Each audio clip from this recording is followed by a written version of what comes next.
Hola amigos de la Puticonver. Hoy vamos a contar la historia oscura de uno de nuestros miembros en la comunidad. Muchos de ustedes han notado que ha habido cambios en nuestras charlas y conversaciones, que la presencia de algunos cada vez es más fuerte y más notoria. Se trata de Alexis, también conocido como el cirujano. Alexis siempre fue de perfil bajo, hablando de calabozos y dragones, comentando poco y dejando sus gustos a la privacidad, pero uno de sus secretos logró escaparse porque su obsesión está haciendo que actúe de forma irregular.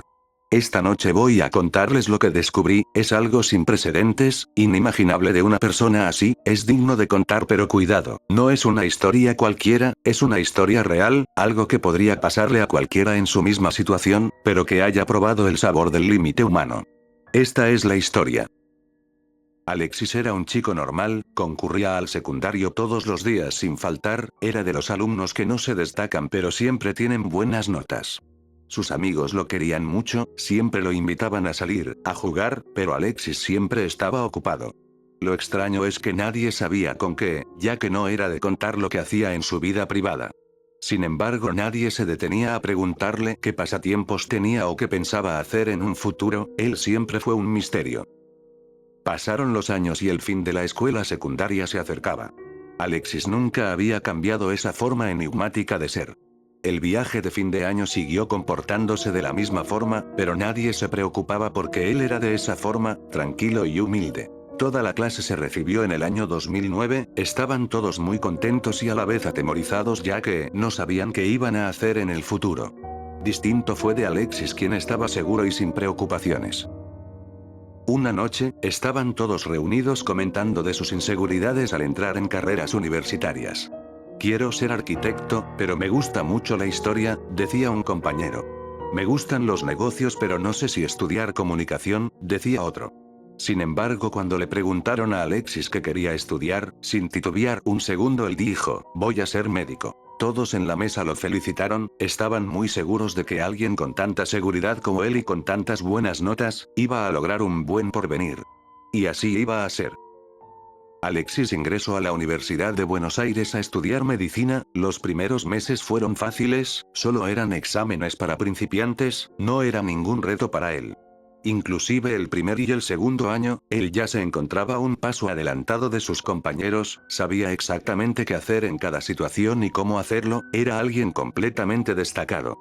Sin embargo, su personalidad seguía siendo la misma, solo que aún más intrigante, dejó de lado las amistades en la universidad, dejó de hablar con sus amigos de la secundaria y las muchachas que lo invitaban a salir no tuvieron la mínima oportunidad de entablar conversación. Alexis era determinante en su objetivo, convertirse en el mejor doctor de todo el país. Sus notas alcanzaban los estándares máximos, a veces cuando sacaba una nota casi perfecta, Alexis se encerraba horas en su habitación leyendo libros enteros, interpretando autores y examinando fuentes. Él decía que un médico jamás podía fallar. Aprobar un examen un 95% implicaba un 5% de error que podría resultar fatal para la vida del paciente. Sus compañeros de clase siempre le preguntaban cómo resolver ciertos problemas, sus profesores lo involucraban en asuntos reales para ver qué deducciones lograba descifrar. Alexis se había vuelto querido y respetado por toda la universidad, exceptuando ciertos maestros que creían que su postura era arrogante, otros solo le tenían envidia por su intelecto. La única verdad es que alguien de un perfil tan bajo estaba haciendo un revuelo en la mente de muchos. Hubo inclusive profesores que tuvieron que aprobarlo con disgusto, ya que no podían reprobarlo si sus trabajos eran excelentes. Una tarde de diciembre, finalizando a el último año, el ya casi recibido médico, dio los dos últimos exámenes. Todos sus sueños estaban por cumplirse. Entró a una de las aulas y rindió su primer examen. Luego se dirigió a la otra habitación y rindió el segundo. A la mañana siguiente, Alexis fue el primero en la fila para esperar los resultados. El director de la carrera de medicina lo citó personalmente en su oficina. Lo miró directamente a los ojos con un gesto desafiante, explicándole que esta profesión no era un juego. Le dio a Alexis dos sobres. Uno contenía una nota aprobada, era un 100. El otro sobre tenía marcado en rojo en la esquina superior el número 52. Alexis se tomó el pecho y le preguntó cuál era el error, por qué su nota había sido tan drástica. El director riéndose le respondió.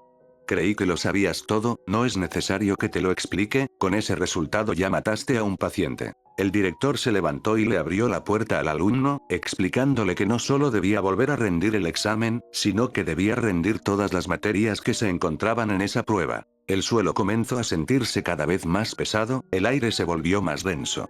La tensión estaba entrelazada entre el llanto, las dudas, el temor y la desesperación. Para Alexis esto no era tan simple, porque aunque logre aprobar el examen, esto significaba que podría equivocarse alguna vez, que podía realmente fallar, y que su mente no estaba lista para ser un cirujano.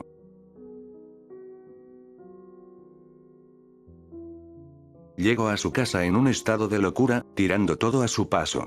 Comenzó a leer y hacer resúmenes sobre cada tema que se trataba en el examen. Estuvo analizando palabra por palabra, cada concepto con sus diferentes definiciones. Al cabo de 5 días, comiendo poco y casi sin beber agua, Alexis había finalizado. Se sentó sobre el borde de la cama, sosteniéndose las manos sobre la cabeza de lo que había descubierto. Al parecer todo el error se centraba en una sola parte, la neurología. Uno de los procedimientos que implicaban una operación de cráneo tenía 2 formas de resolverse y ambas eran correctas, pero la forma en que lo había respondido Alexis no era la correcta. Si bien podía haber realizado una operación exitosa, no cumplía con los estándares que la universidad esperaba. Se dirigió a primera hora a hablar con el director de la carrera, a explicarle que no había error en lo que había hecho. Cuando entró a la oficina, se encontraba también el ministro de Educación. Alexis, sin importarle, comenzó a explicar por qué debería de haber aprobado. El director señaló a Alexis como un impertinente, un alumno codicioso y arrogante. La discusión tomó otro nivel cuando el alumno comenzó a cuestionar si aquel que se llamaba director solo era un ignorante que se dedicaba a sentarse en su escritorio. El hombre tomó el examen de Alexis y lo partió, diciéndole que se encontraba suspendido por tiempo indefinido y que probablemente su carrera como médico había terminado. El ministro de Educación pensó que era lo mejor, que alguien con un carácter tan impulsivo no podía ser parte del mundo de la medicina, que su comportamiento errático podía llevar a varias negligencias en los hospitales y clínicas. Una vez más, el exalumno volvió a su casa, pero esta vez más calmado. No estaba tranquilo, estaba en estado de shock. Su cabeza estaba divagando, no podía concentrarse en las acciones presentes, todo el tiempo estaba experimentando cambios de humor muy repentinos. No lograba concentrarse en una sola cosa, debido al tránsito de ideas que se le atravesaban.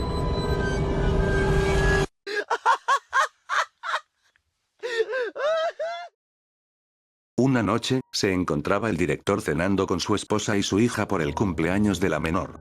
El lugar era un restaurante de lujo con platos extranjeros y enormes mesas de postres. La niña le pide permiso a la madre para poder ver las grandes fuentes de chocolate que se encontraba a la vuelta del pasillo. Al ver las enormes montañas de cacao y sorprendida por la inmensidad de los pasteles, la muchacha se tropieza con un hombre. Este señor llevaba puesto un traje de médico, a lo que la niña sorprendida exclamó: ¿Es usted un médico? Mi papá es médico también. El hombre se inclinó a la altura de la pequeña para preguntarle quién era su padre. Ella señaló al director de la carrera de la universidad. El hombre vestido de médico le preguntó qué era lo que ella quería estudiar. La muchacha contestó que quería ser médica también. Él le preguntó si quería aprender algo de medicina, así sorprendía a su papá. Ella accedió y acompañó al hombre. Pasaron los minutos y la esposa del director comenzó a preocuparse, la niña no había vuelto. Ambos dejaron la mesa y comenzaron a buscar desesperadamente a la niña, hasta que un hombre entra gritando en el salón que había una muchacha de aproximadamente unos 10 años tirada en la esquina del estacionamiento. Toda la multitud se movilizó rápidamente y encontraron a la hija del director. Ella solo estaba inconsciente en el piso, con una bata de hospital como si fuese un paciente. Una venda blanca con solo pocos puntos de sangre le rodeaba la cabeza. La ambulancia llegó a los pocos minutos y la trasladaron al hospital más cercano. Luego de horas de análisis, le dijeron que la niña se encontraba viva, de hecho ya no tenía que usar el respirador artificial. El director, lleno de alegría, se dirigió a la habitación, interrumpiendo al médico que estaba dando la noticia. Al entrar, el hombre abraza a su hija muy feliz de volverla a ver, pero descubrió unas cicatrices en la cabeza de ella. La muchacha no había exclamado nada, seguía inmóvil en la misma posición. El padre confundido se da vuelta y ve entrar al médico de antes, quien le dice que su hija había quedado en estado vegetativo. Lo sorprendente del asunto es que solo tenía una mínima incisión en el cerebro, lo que le causó un estado de parálisis absoluto, que no perdió nada de sangre, que parecía el trabajo de un cirujano. Para ser exacto, nunca un cirujano había logrado hacer un trabajo tan prolijo. El padre, llorando, tomó la cabeza de la niña y la abrazó. Al secarse las lágrimas observó que detrás de la oreja de la niña había como un corte con una forma muy extraña. El director explotó en rabia y llanto cuando notó que había una marca por un bisturí que tenía grabada el número 52. Rápidamente se dirigió a la policía. Él sabía que el culpable había sido Alexis. Pero cuando fueron a la casa del exalumno, él explicó que nunca pudo haber hecho algo así. Él había sido expulsado y ni siquiera había aprobado el examen de neurología, y mirando al director le dijo: si yo hubiese hecho eso, hubiese hecho un 48% del trabajo mal. Con ese resultado hubiese matado al paciente. Con una coartada creíble y la falta de pruebas, la policía descartó a Alexis, quien además, no creían que alguien sin años de experiencia en el campo de la medicina pudiera haber hecho algo así. Los testigos de esa noche recuerdan haber visto a un médico, pero no reconocieron las fotos de Alexis. La única persona capaz de reconocer al hombre que había hecho esto, estaba totalmente sumergida en el silencio. Alexis hoy no tiene título, no tiene universidad, pero está muy contento y con muchos amigos. Todo el tiempo da consejos para que ellos se cuiden, estén mejor o no se lastimen. Tiene pensado volver algún día a estudiar y poder convertirse en médico, pero actualmente ya es el mejor cirujano que puedan conocer.